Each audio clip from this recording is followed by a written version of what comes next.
Messieurs et dames, bienvenue dans la rubrique Massolé Mboka. Lecture du discours sur l'état de la nation du chef de l'État est notre sujet d'aujourd'hui. Pour répondre à nos questions, nous recevons pour vous sur ce plateau Messieurs Gabriel Zagabé Mouzoussa, qui est avec nous, entrepreneur et acteur politique, président du parti IRC, Initiative pour le rêve congolais, président du regroupement ANGIRC. Messieurs Gabriel, bonjour et bienvenue.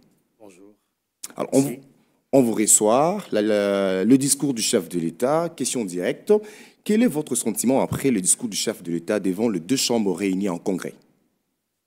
Un sentiment, déjà, je vous le dis d'entrée des jeux, tout en vous remerciant l'invitation et saluant aussi vos téléspectateurs. Écoutez, j'ai un sentiment assez profond de satisfaction.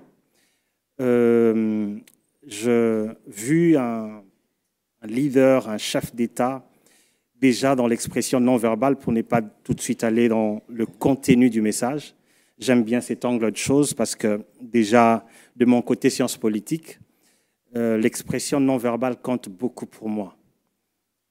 J'ai pris les premières secondes, son entrée, j'ai vu un chef d'État rassuré, un président de la République, chef de l'État rassuré, combatif. Il l'a d'ailleurs mentionné dans son discours, rêver et combattre. C'est ce qu'il a exprimé par son expression non verbale. Évidemment, on en parlera sûrement, mais je suis très satisfait. Très satisfait. Alors, on va aller vite dans son discours. Quels sont les sujets, d'après vous, vous avez trouvé prioritaires lorsque le chef de l'État tenait son discours? Il a dit lui-même, déjà dans son introduction, il a jeté le décor, il a planté le décor, je vais dire, de son discours. Il a directement fait référence aux 6 piliers de sa campagne électorale. Moi, j'aime cette cohérence. Cette cohérence, il faut insister ici, c'était magistral. C'était cohérent. Et c'était plein de... Le mot, le président de l'Assemblée l'a aussi dit, un message d'espoir. D'espoir, mais les gens ont dit qu'il y a eu trop de promesses. Est-ce que vous pouvez ici démontrer que par rapport à tel secteur, l'on peut dire qu'il y a eu des avancées et il faut vraiment attendre encore de progrès? J'ai écouté ces points de vue, mais je me dis c'est peut-être c'est lui qui dirait qu'il a entendu de promesses, il n'a pas bien suivi le discours. Ouais, c'est cette bouteille. Voilà. Tout dépend de quel angle vous voudrez voir les choses. Vous voulez la voir à moitié vide ou à moitié pleine. Le chef de l'État a pris près de 60 à 70% du temps de son discours en train de présenter au peuple congolais courageusement et sans jeu des mots, retenez ça, ce qu'il a fait jusque-là. Évidemment, il a eu aussi le courage de présenter les défis. J'ai aimé ces 2 tableaux.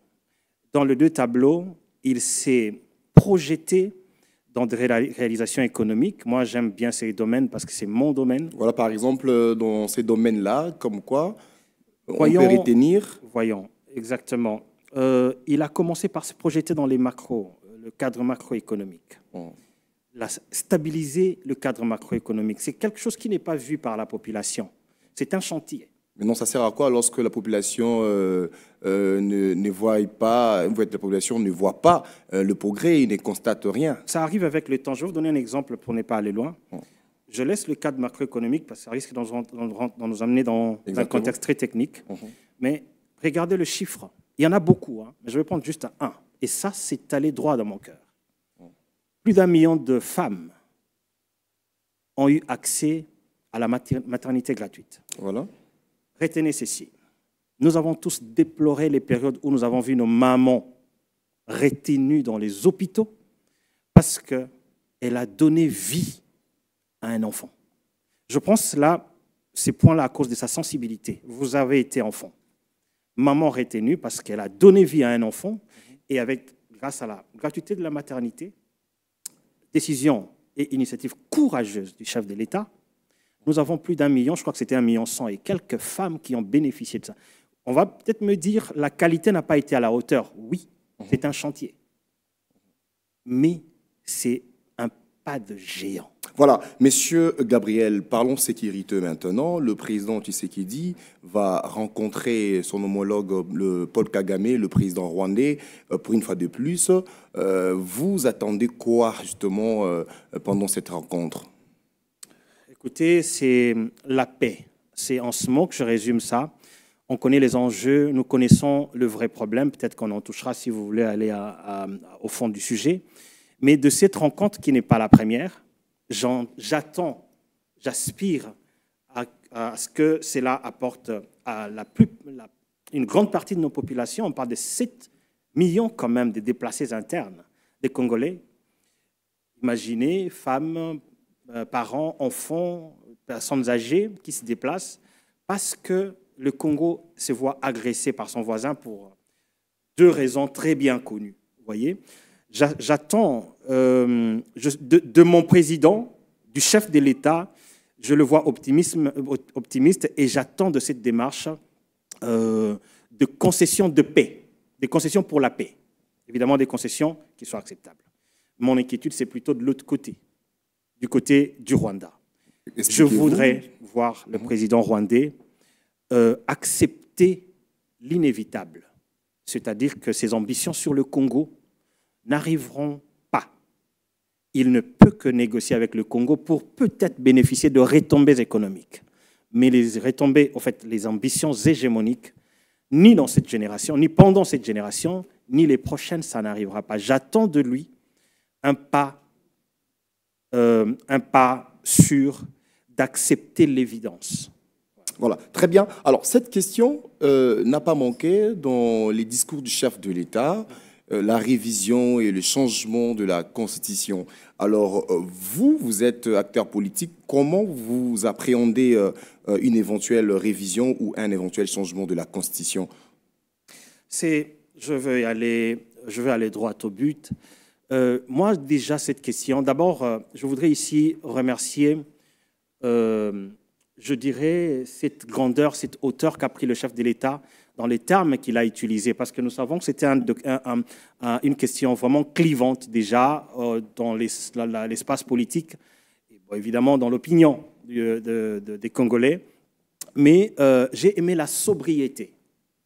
Le chef de l'État a pris la dimension de la sobriété, de la mesure.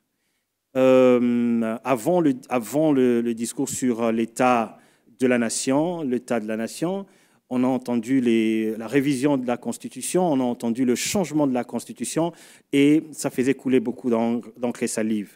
Mais la sobriété, la posture de la sobriété qu'a pris le chef de l'État, c'est plutôt inviter le Congolais à réfléchir sur des réformes de notre cadre constitutionnel, c'est-à-dire de notre contrat social, de notre texte fondamental. Je répète, de réfléchir sur une réforme.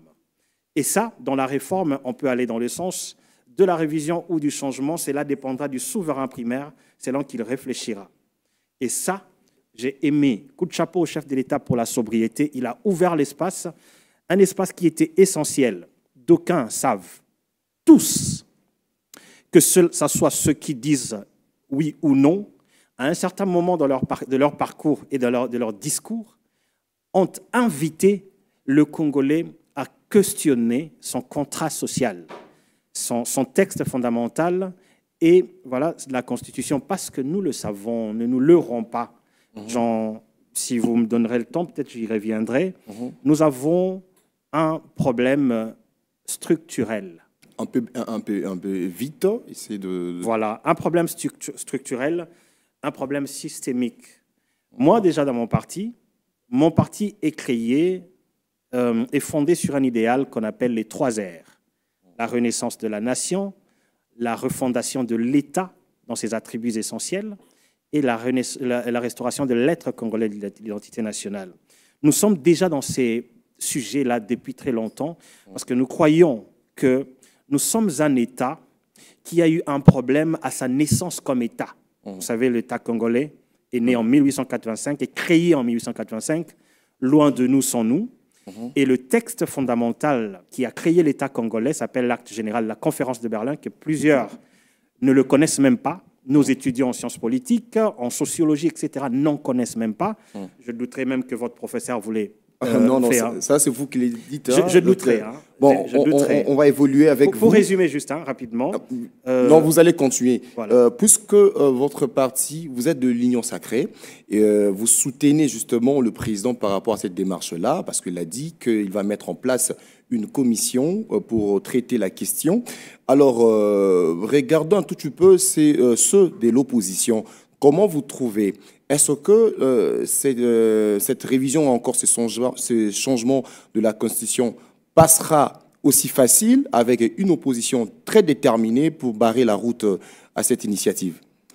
Monsieur Paul, je suis très objectif.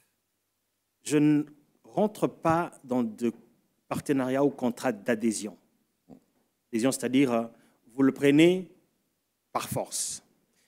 Je soutiens les initiatives du chef de l'État. Je suis membre de l'Union Sacrée, mais je n'adhère pas à ce que je ne trouve pas logique. Dans cette question spécialement, je ne soutiens pas parce que c'est l'Union Sacrée qui le dit. Je le soutiens parce que c'est correct pour le Congo. Tous nous l'avions dit, à tout moment. Est-ce que c'est une priorité à ces stades? Parce que la population attend beaucoup du président.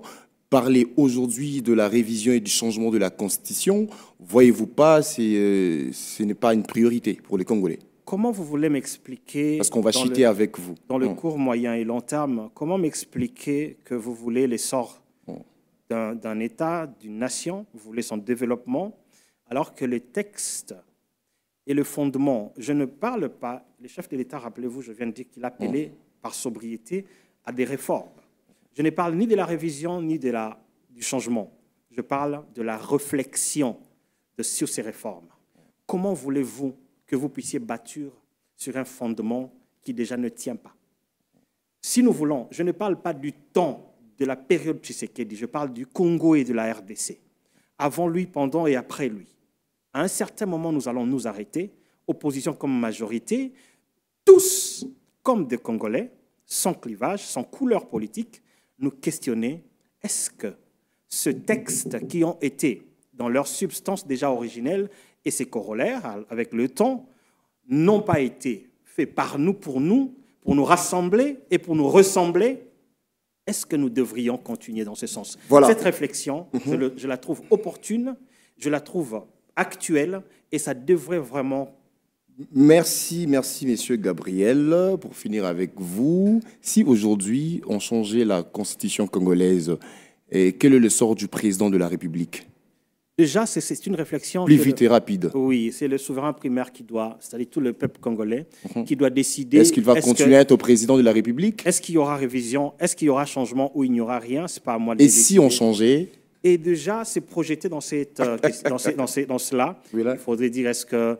vous parlez des mandats, donc des délais de combien de mandats constitutionnels et quelles sont leurs durées. Je crois que ce sont les textes et le Congolais souverain primaire qui le déterminera. Merci beaucoup, Monsieur Gabriel Zagabé. Je rappelle que vous êtes président du parti IRC, Initiative pour le rêve congolais. C'était un grand plaisir pour nous de vous recevoir sur ce plateau de Bonjour Kinshasa, avec le plaisir de vous recevoir très prochainement autour d'une autre thématique.